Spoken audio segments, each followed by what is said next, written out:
Hey, what's going on there, folks? Welcome back here to a Monday night. It is the Earthmaster out here. About 10:18 p.m. here, California time, April 8th, 2024 now. Pretty interesting day today. Had a eclipse across various areas out there. Regions that did see the eclipse anyway had some cloud-free skies to see it. Latest activity here on the globe shows a 3.0. We'll get to the earthquake activity here in just a minute. Got quite a few emails here today from quite a few folks.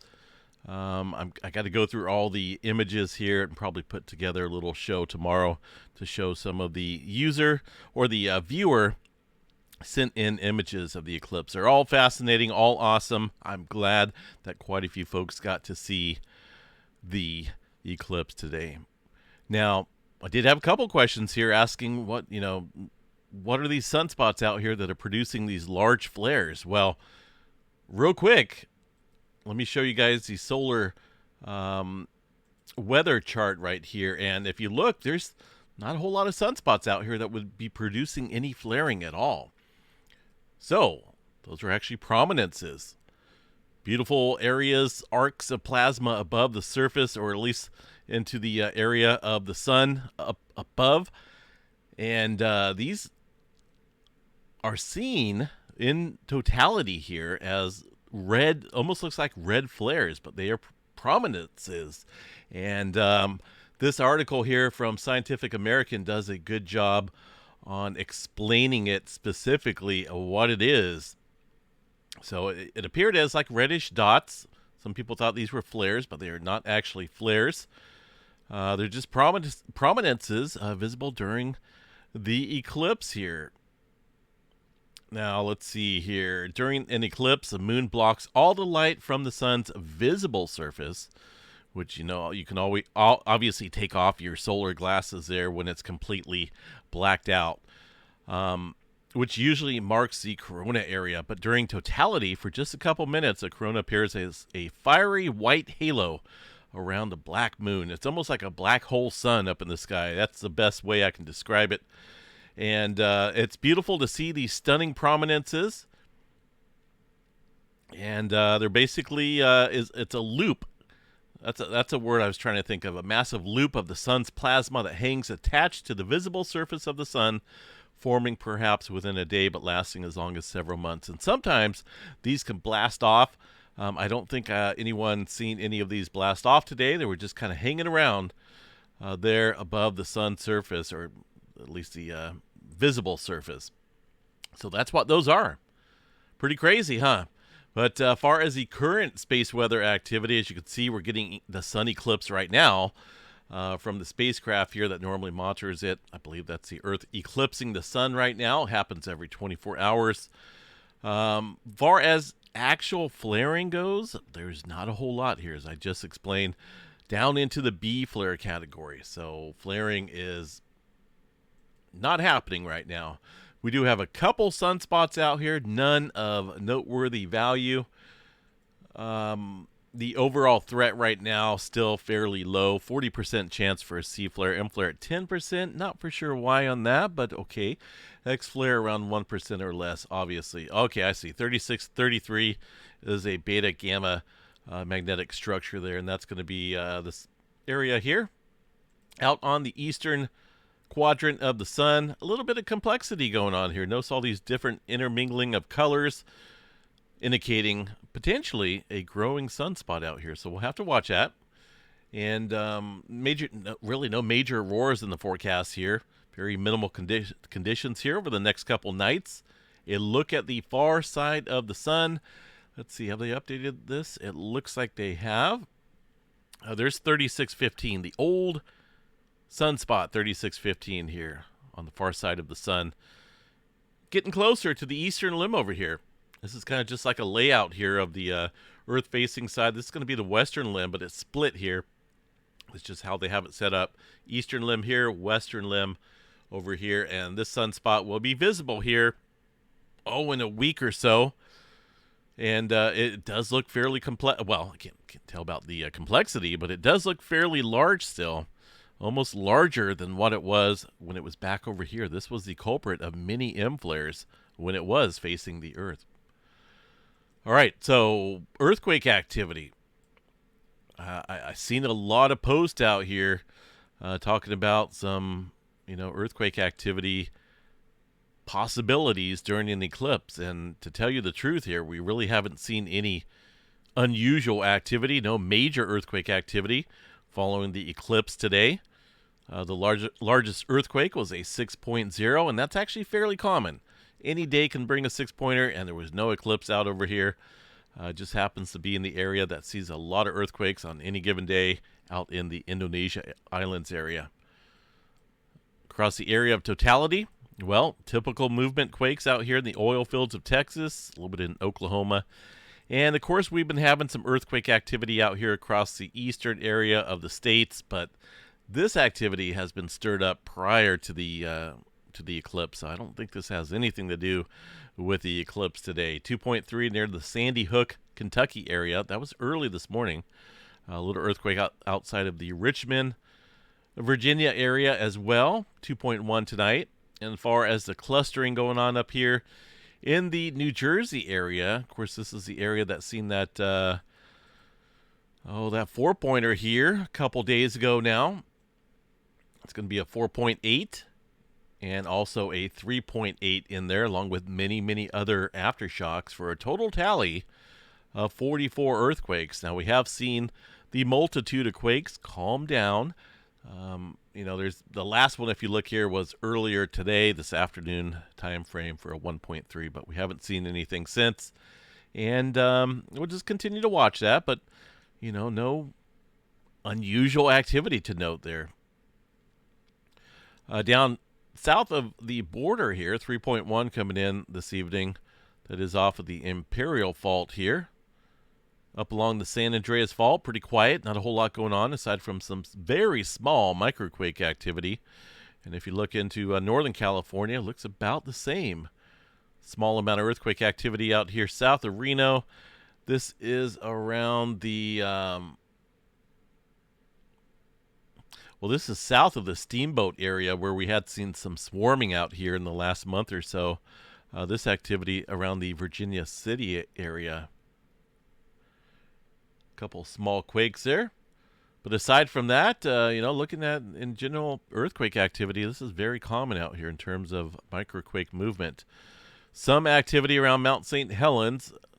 Looks like a small little swarm starting up there, but we've been watching this off and on here for the past year or so. Let's go check out I'm going to leave this article here in the video description so you guys can read that. It's actually really cool. Let me go to the tremor map here tonight. And by the way, 58 epicenters of tremor down into the Cascadia. I want to see Mount St. Helens seismograph station here and the earthquake activity related to it. Red dots here indicative of those earthquakes in question here, right at the summit area of Mount St. Helens. Now, this is the last 2 weeks of seismicity. As you can see, there's a handful. Let's check out this seismograph station here and see what's going on. This is definitely amplified. Not a whole lot, at least from what I can tell, in the last couple hours. Let's see if the previous image is updated. It is. There's a couple of those smaller quakes out here, folks. Very small, very fine microquakes. And those are about as small as they can get. I don't see any tremor in terms of volcanic activity. No unusual activity to note there across the Mount St. Helens area. Just a little bit of microquake activity. Over here across Montana, quite a bit of microquake activity out here as well. Really nothing major going on, no specific regions, just a little bit scattered out and about. Yellowstone National Park, one lonesome earthquake being reported. So let's see what we got here for the Yellowstone overview. I do like to check these seismograph stations for verification. Anyone can look at the USGS map here and say, okay, there's no earthquakes. But a lot of times we can have swarms out here and they will go unreported until someone jumps on them, as far as a seismologist goes there at Yellowstone National Park, and then they start reporting them. But as far as earthquake activity, it does look indeed quiet out here. Not a whole lot going on out here across these graphs. All right, what else we got? There's a little earthquake coming into the Volcano Islands area, Japan, 53 kilometers deep here into the Izu Trench, southern end here, it looks like, for that 5-pointer coming in, just like within the last 15 minutes. Let's see if that showed up here on the seismograph. I don't see it.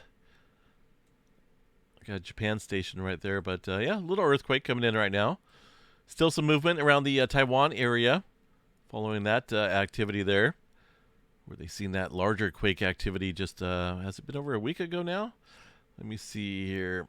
Yeah, not quite. Seems like time is flying by. About 6 days ago for that 7.4 and a 6.4. But things are mellowing out. You know, there's still obviously a little bit of earthquake activity in terms of aftershock potential here. But things are, you know, toning back down in that area. One earthquake out here outside the Manila area of the Philippines at 4.4 earlier this morning. Fairly deep here, about 150 kilometers deep. And one more deeper quake into the Philippine Trench for that 4.6. There's that 6-pointer that came in late afternoon time period. Nothing unusual about that quake. Around the Tonga Trench here, still seeing a lot of deeper activity, although the latest shows a 5.2 upstream from all this deeper activity. So it does look like things are somewhat strained up here across the surface levels. New Zealand, oh goodness, getting some further activity underneath the North Island area. That one is a deep one. Let me go over and check out the GeoNet servers here real quick and see what's going on. I don't know. Today I've been feeling super tired. I don't know what it is. I don't think it has anything to do with the eclipse, but goodness, just one of those days where I just feel out of touch. And it was beautiful out here today, about 80 degrees, enjoyed some sunshine, but energy level way low. All right, so where is that deep 3-pointer here? I'm looking for it. 2.4, 2.9. That's off the North Island coast, 220 kilometers deep. That's a pretty deep one. Another 3.1, almost 200 kilometers deep 6 hours ago. It's just almost day after day of deep earthquake activity here recently in the North Island region. This one's 195 kilometers deep for that 3.1. Still waiting potentially for some further larger movement upstream here across the Hikurangi subduction zone. All that deeper activity, a sign of things happening down below this area. So keep an eye on it. Aside from that, generally quiet conditions there across the surface level. Let's see what we got for the earthquake drums across New Zealand. And I'm not seeing any wide-scale earthquake activity. A couple smaller quakes there from last night. And they look pretty quiet.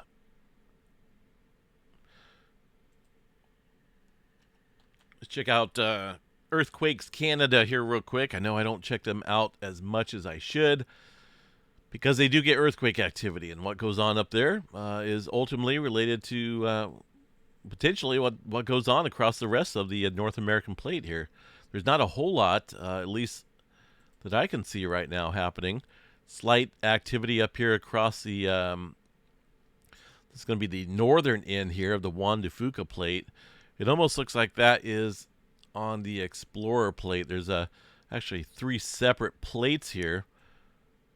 I got the Gorda plate down south right about here, the Juan de Fuca plate, and then a small plate called the Explorer plate up here. So it looks like that's on the Explorer and the Pacific plate boundary here with the blue line. But nothing big, just a small amount of earthquake activity there across the area. Some movement way up into the Northwest Territories, it looks like. A 3.3. Older quake activity way up north. Do have a couple smaller quakes out here around the Ottawa area. 3.9 from looks like yesterday. So, but not a whole lot going on up there in Canada in terms of any unusual activity for now. Across the Big Island of Hawaii, most of the activity confined across the Pahala area, down into the deeper regions here.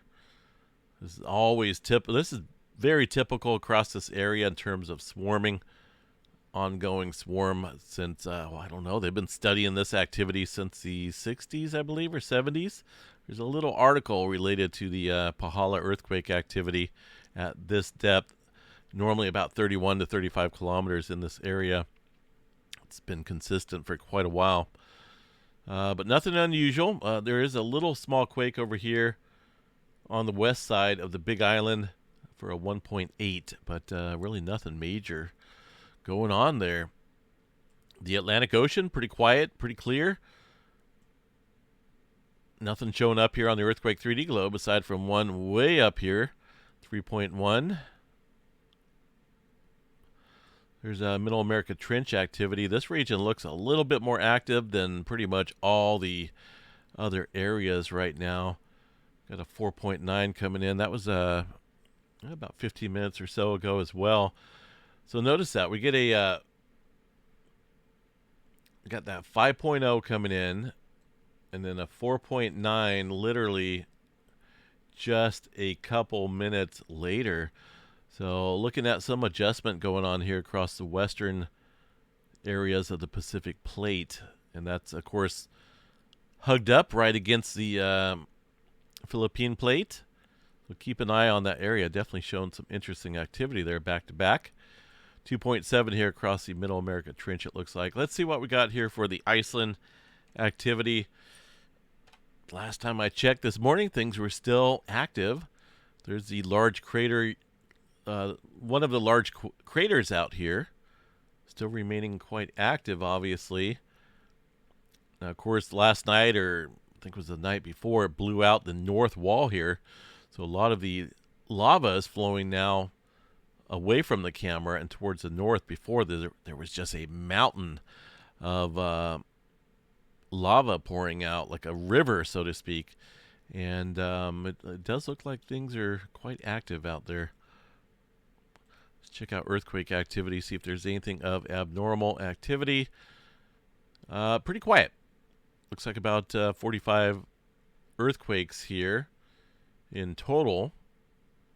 A little bit of swarming out here away from the Grindavik area, which sits down here, where our ongoing activity is happening right up here, but really nothing of major concern right now. All right, what else do we have?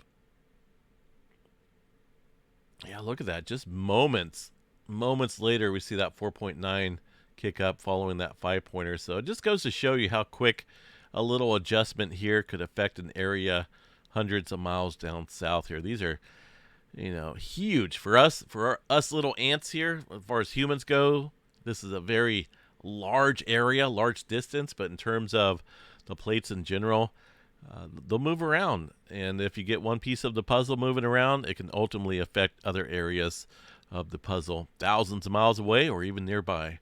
This is just a prime example of how quick they can take place. All right, Storm Prediction Center here for tonight. Well, this is going to be early morning, late tonight, I guess, for Monday night, early Tuesday morning. But these guys are looking at a decent chance here of some severe weather out here once again for Tuesday, with a enhanced area, it's kind of a hatched area here for tornado activity with some big time hail threats as well. I don't know how many tornado reports we had today. Let me see. Storm reports. Mostly large hail, no tornado reports. Okay, but I think tomorrow's going to be a little bit different story in terms of that potential for tornado activity. It's definitely more enhanced out here. So just a heads up, as we head into the day on Wednesday, that threat moves a little bit further to the east here in portions of the south, bringing with it some tornado threat activity as well. It's a couple days of some severe weather out here, folks. Got to watch that. All right, what else is there? Like I say, I appreciate all the emails. I enjoyed a lot of the photos out there, folks. And again, it's you can see those red dots here. They look like arches there. Those are prominences, and beautiful. A lot of times these will blast off. That'd be awesome if someone caught that blasting off during the eclipse, but they look fairly magnetically held down for now. But that's what those are. Absolutely beautiful. It's well worth the read here, so I will copy that and paste that into the description video of this update. And we'll catch you guys back out here tomorrow for the Tuesday update. Let's see what we got here. Let me go back here a little bit. We got some warm days here in the forecast here in California. It's supposed to be about mid-80s coming up here. 80 tomorrow, then 85, I think, on Wednesday. The long-term models do show some adjustment going on there with a return of precipitation here for California as we head towards this weekend. And that low pressure may stir things up out here.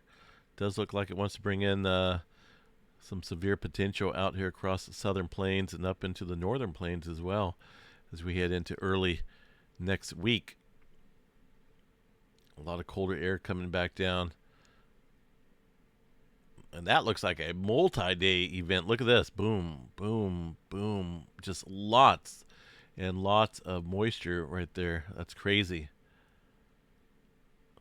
All right, so I'm jumping off here, folks. We'll catch you guys back out here a little bit later tomorrow. Make sure you guys subscribe while you're here. I appreciate all the new subscribers. I think we jumped in, about 2,000 subscribers or so within the last couple days. So I want to welcome everyone here to the channel.